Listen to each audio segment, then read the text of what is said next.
Materi subbab 2, jenis dan konstruksi serat optik.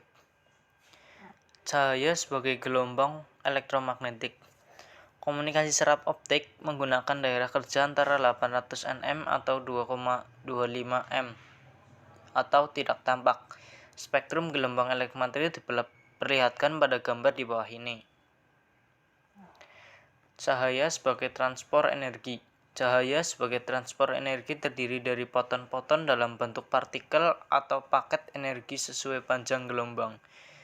Panjang gelombang tersebut akan menentukan warna suatu cahaya. Besarnya energi foton tersebut adalah E sama dengan H kali F, di mana E adalah besarkan energi foton bagi H adalah konstanta Planck, yaitu 6,625 dikali 10 min akar pangkat 3. Cs dan F adalah frekuensi cahaya. Contoh panjang gelombang sistem transmisi serat optik adalah 2/10⁸ m per dt, maka besar energi foton tersebut adalah F sama dengan C atau panjang gelombang sama dengan 8 kali 10⁻³ atau 2 kali 10⁸ sama dengan 1,5. E sama dengan H kali F sama dengan 6,625 dikali 10⁻⁻³ kali 1,5 sama dengan 9,938 kali 10⁻⁻³. Jenis serat optik yang pertama ada step index multimode, gradation index multimode, dan yang ketiga ada step index single mode. Mode perambatan cahaya. Cahaya dapat merambat dalam serat optik melalui sejumlah lintasan yang berbeda. Lintasan cahaya yang berbeda ini dapat disebut mode dari suatu serat optik. Ukuran diameter core menentukan jumlah mode yang ada dalam suatu serat optik. Serat optik yang memiliki lebih dari satu mode disebut serat optik multimode. Serat optik multimode yang hanya satu mode hanya disebut sebagai serat optik single mode. Serat optik single mode memiliki ukuran core yang lebih kecil. Prinsip perambatan cahaya dalam serat optik. Yang pertama, sinar merambat lurus sepanjang sumbu serta tidak mengalami refleksi atau reaksi. Yang kedua, sinar mengalami refleksi total karena memiliki sudut datang yang lebih besar dari sudut kritis dan akan merambat sepanjang serat melalui pantulan-pantulan. 3. Sinar akan mengalami reaksi dan tidak akan dirambatkan sepanjang serat karena memiliki dua datang yang lebih kecil dan sudut kritis. Step index multimode. Indeks bias core konstan, ukuran core besar, dan dilapisi cladding yang sangat tipis. Penyambungan kabel lebih mudah karena memiliki core yang besar. Terjadi dispersi hanya digunakan untuk jarak pendek dan transmisi data bit rate rendah.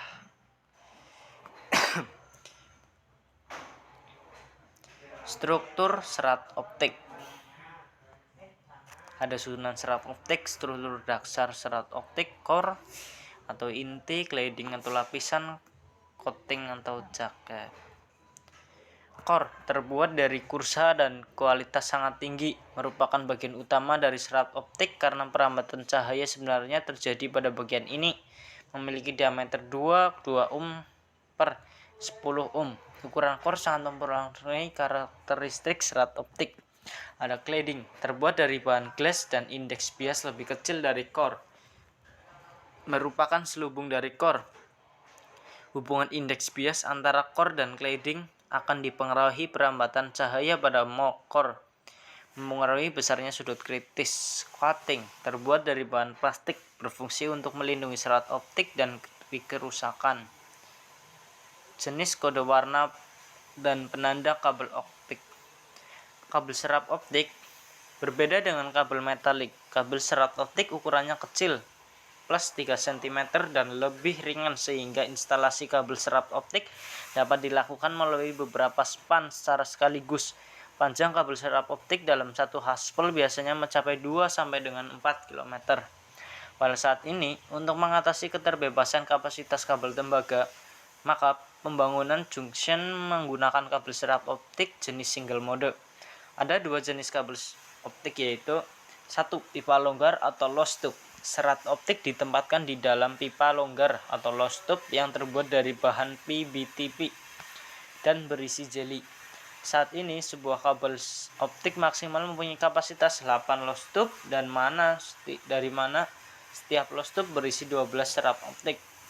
Alur atau slot. Serap optik ditempatkan pada alur atau slot di dalam silinder yang terbuat dari bahan P atau polytennage. Pada saat di Jepang telah dibuat kabel jenis slot dengan kapasitas 1000 serat dan 3000 serat. Sini ada penampang kabel serat optik jenis slot tube, ada penampang optik jenis slot. Di sini juga ada konstruksi kabel. Sesuai dengan konstruksinya, kabel optik terdiri dari A, kabel dak, B, kabel tanah, kabel atas tanah, dan kabel rumah. Konstruksi kabel optik dak. Konstruksi kabel dak FOSCPD. Ada konstruksi kabel optik bawah tanah, ada konstruksi kabel atas tanah, dan konstruksi kabel FO atau atas tanah SCPT. Di sini ada konstruksi kabel rumah rendah.